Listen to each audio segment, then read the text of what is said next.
Hello all of you. And last lecture पे हमने discuss किया था कि जो न्यूमेरिकल थे हमारे किससे रिलेटेड, आपके इंटेंसिटी ऑफ इलेक्ट्रिक फील्ड से रिलेटेड हमारे जो न्यूमेरिकल थे उसको हमने देखा था।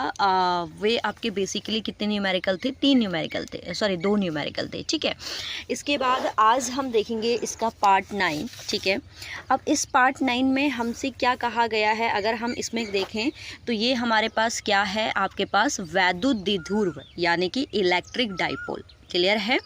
तो आज हम इसको देखेंगे कि इसमें आखिर इलेक्ट्रिक डाइपोल होता क्या है। तो यहाँ से जो क्वेश्चन बनता है, इसकी एक एक्सिस और इक्वेटोरियल पोजीशन है, तो वो आपको प्रूफ करने के लिए आती है अक्षीय और निरक्षीय स्थिति। ठीक है, तो देखते हैं कि वैद्युत द्विध्रुव होता क्या है। ठीक है, तो इलेक्ट्रिक डाइपोल क्या है? An electric dipole is a pair of equal and opposite point charges placed और शॉर्ट डिस्टेंस, जो शॉर्ट डिस्टेंस है अपार्ट। यानी कहने का मतलब ये है कि जो आपके पास क्या होता है, हमारे पास क्या है, इलेक्ट्रिक डाइपोल क्या होगा कि इसमें जो इक्वल और सेम चार्जेस जो होंगे वो एक दूसरे से एक स्मॉल डिस्टेंस पे क्या होंगे, प्लेस किए जाएंगे। ठीक है, अब यहाँ पर अगर आप फिगर देखेंगे तो फिगर के अकॉर्डिंग अगर आप देखें यहाँ पर, तो हमारे पास हमने 2 अपोजिट चार्जेस कौन कौन से ले रखे हैं आपके पास, -q एंड +q। क्लियर है, क्योंकि अपोजिट बोला गया है और सेम है। अगर आपके पास +q की अगर वैल्यू हमारे पास कितनी है, 2 माइक्रो कूलाम है, तो इट मीन्स -q की वैल्यू क्या रही होगी, माइनस का 2 माइक्रो कूलाम। यानी कि मैग्नीट्यूड सेम रहेगा बट डायरेक्शन आपकी क्या रहेगी, अलग रहेगी। तो यही बोला गया है कि जिसमें जो 2 सेम चार्जेस होते हैं वो एक दूसरे से एक स्मॉल डिस्टेंस पे प्लेस किए जाते हैं, और ये स्मॉल डिस्टेंस भी कांस्टेंट है, इस बात का ध्यान रखना। ऑलवेज जो 2 चार्जेस होंगे, it means -q and +q, ये दोनों चार्जेस जो होंगे ये ऑलवेज सेम डिस्टेंस पे प्लेस किए जाएंगे, कि स्मॉल डिस्टेंस पे प्लेस किए जाएंगे। उस स्मॉल डिस्टेंस को हम बोलते हैं क्या, 2l। क्या बोलते हैं हम, 2l बोलते हैं। क्लियर है? इसके बाद हम क्या देखेंगे, यहाँ पर देख लेंगे, हिंदी में भी आपके पास डेफिनेशन है कि वैद्युत द्विध्रुव वह निकाय है, एक ऐसा सिस्टम है जिसमें 2 बराबर परंतु विपरीत आवेश, ठीक है, बराबर यानी कि 2 माइक्रो कूलाम 2 माइक्रो कूलाम, विपरीत मतलब ये पॉजिटिव है ये नेगेटिव है, एक दूसरे से अल्प दूरी, और ये अल्प दूरी ऑलवेज कितनी रहेगी, 2l दूरी पर स्थित होते हैं। क्लियर है? तो इस तरीके से आप इसको कर सकते हैं। नेक्स्ट आपके पास क्या है, नेक्स्ट आपके पास है इलेक्ट्रिक डाइपोल मोमेंट।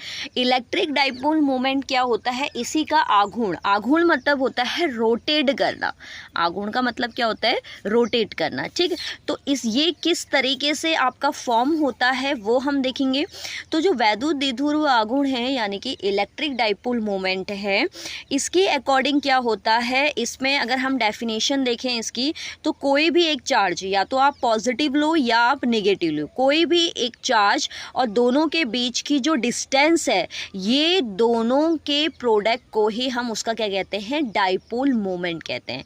मतलब कोई भी 2 चार्ज ले लेंगे इनमें से, ठीक है, और इनकी जो डिस्टेंस है यानी कि 2l है, इनके प्रोडक्ट को ही हम क्या कहते हैं, इलेक्ट्रिक डाइपोल मोमेंट कहा जाता है। क्लियर है?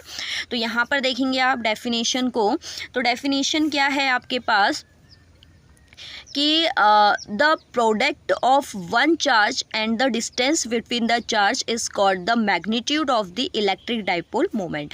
तो मतलब दोनों का जो प्रोडक्ट है, वन चार्ज लेना है और इनके बीच की जो डिस्टेंस है, स्मॉलेस्ट डिस्टेंस, इन दोनों के प्रोडक्ट को ही हम क्या बोलते हैं, आपका इलेक्ट्रिक डाइपोल मोमेंट बोलते हैं। क्लियर है?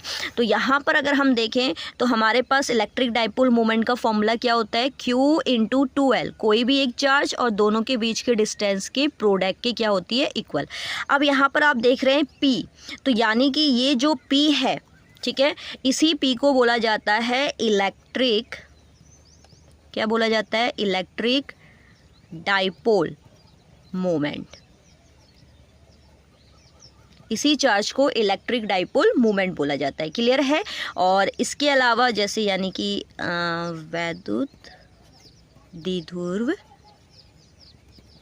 आघूर्ण, वैद्युतद्विध्रुव आघूर्ण बोला जाता है। क्लियर है? तो हम ये कहेंगे कि ये P को आप किससे डिनोट करते हैं, इलेक्ट्रिक डाइपोल मूवमेंट को किससे डिनोट किया जाता है, P वेक्टर से। अब अगर यहाँ पे हम देखें सोग देखें तो यहाँ पर आपका क्या साइन है, वेक्टर साइन शो हुआ है। क्या साइन शो हुआ है, वेक्टर साइन शो हुआ है। तो इसका मतलब हमें ये पता चल गया कि जो इलेक्ट्रिक डाइपोल मूवमेंट होता है वो एक कौन सी क्वांटिटी है, हमारी वेक्टर क्वांटिटी है। कौन सी क्वांटिटी है, वेक्टर क्वांटिटी है, यानी कि सदिश राशि है।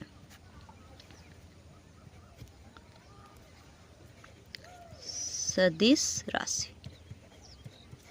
ठीक है। तो यहाँ पर हमने ये देखा कि इलेक्ट्रिक डाइपोल क्या होगा। इलेक्ट्रिक डाइपोल तो सिंपली एक सिस्टम है जिसमें टू चार्जेस को आप प्लेस करेंगे एक स्मॉल डिस्टेंस पे, और वो स्मॉल डिस्टेंस हमारी कितनी रहेगी आपके पास, 2L ऑलवेज, ठीक है। और इसका मूवमेंट क्या होता है, हमारे पास कोई भी एक चार्ज और दोनों आवेशों के बीच की अल्प दूरी जो कि हमारे पास कितनी रहती है, ऑलवेज 2L रहती है। इन दोनों के गुणनफल को देखो, प्रोडक्ट किया है, दोनों के गुणनफल को ही हम क्या कहते हैं, उसका वैद्युतद्विध्रुव आघूर्ण कहते हैं। क्लियर है? और यहाँ पर वेक्टर ये शो कर रहा है कि जो वैद्युतद्विध्रुव आघूर्ण होता है वो एक वेक्टर क्वांटिटी है। क्लियर है? यानी कि सदिश राशि है। इसके बाद अगर हम देखें, यहाँ पर देखिए मैंने कुछ पॉइंट यहाँ पर शो किया है, नोट करके डाला है, आप भी लिखेंगे इसे।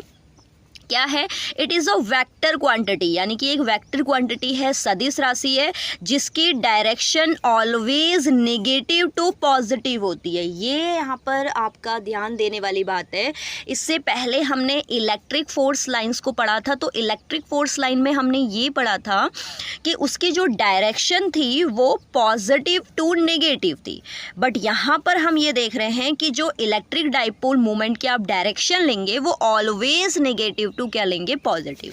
अगर आप यहाँ पर डायग्राम को भी देखें तो डायग्राम में भी मैंने देखो जो शो किया है माइनस, निगेटिव और प्लस, मतलब नेगेटिव एंड पॉजिटिव। तो जो मैंने डायरेक्शन को शो किया है वो क्या किया है, देखो ये डायरेक्शन है, तो डायरेक्शन कहाँ से कहाँ है, नेगेटिव टू पॉजिटिव। अगर आप इसकी प्रूफिंग में जो इक्वेटोरियल और एक्सिस पोजीशन की प्रूफिंग होती है, अगर उस प्रूफिंग में अगर आप डायरेक्शन में पॉजिटिव टू नेगेटिव लेते हैं तो आपका आंसर मैच नहीं करता है। बेसिकली आप सॉल्व कर लेंगे लेकिन आंसर जो एक्चुअल में होता है वो नहीं होगा।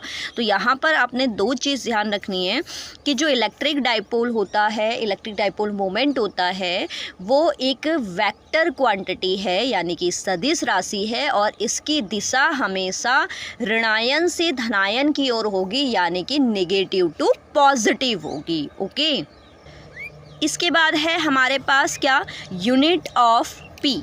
यूनिट ऑफ पी का मतलब है मात्रक क्या होगा पी का। तो पी का मात्रक क्या होता है ये हम यहाँ पर फाइंड करेंगे। तो पी का मात्रक जो है, पी का जो मात्रक है यानी कि इलेक्ट्रिक डाइपोल मूवमेंट, तो इलेक्ट्रिक डाइपोल मूवमेंट का जो मात्रक है हम जानते हैं, यहाँ पर क्या जानते हैं हम, वी नो दैट, हम क्या जानते हैं कि जो पी होता है, पी इक्वल होता है हमारे पास Q इंटू 2L डायरेक्शन, ठीक है। तो अगर हम इसकी यूनिट को फाइंड करते हैं तो Q मतलब चार्ज, चार्ज की यूनिट क्या होती है आपके पास, कूलम। क्लियर है? एंड 2L क्या है, डिस्टेंस, और डिस्टेंस को हम किस में यूज़ करते हैं, किस में हम मेज़र करते हैं, मीटर में। तो यहाँ से हमें ये पता चलता है कि जो इलेक्ट्रिक डाइपोल मोमेंट की यूनिट होती है वो यूनिट क्या होती है, कूलम मीटर। क्लियर है? अब ऐसे ही इसकी क्या करेंगे हम, डायमेंशन को फाइंड करेंगे। तो डायमेंशन अगर हम फाइंड करें तो P वही again, P equal Q into 2L, ठीक है। तो यहाँ से हमारे पास क्या आ जाएगा, P इक्वल Q मतलब चार्ज, ठीक है। तो चार्ज की अगर हम यहाँ देखें तो चार्ज की जो डायमेंशन होती है, Q इक्वल होता है हमारे पास क्या, IT। तो देन Q इक्वल I हो गया हमारे पास करंट, और T हो गया टाइम, तो ये हो गई AT। तो यानी कि Q की जो यूनिट होती है वो क्या होती है हमारे पास, डायमेंशन AT, वीमा। क्लियर हो गया इतना? देन इसके बाद हमारे पास क्या है, 2L मतलब डिस्टेंस, डिस्टेंस को हम किस में मेज़र करते हैं, L। तो यानी कि जो P की वीमा आएगी, डायमेंशन आएगी, वो क्या आएगी आपके पास, LTA। क्योंकि हम किस में लेते हैं डायमेंशन को, ऑलवेज मेज़र किया जाता है किस में, MLT में। तो इसलिए मैंने पहले L को प्लेस किया, फिर T, फिर A, M आपके पास नहीं था। तो ये हमारे पास क्या आ गई, इसकी डायमेंशन आ गई LTA। और यहाँ पर अगर हम देखें इसका मात्रक यानी कि यूनिट जो आई है वो क्या आई है, कूलाम मीटर।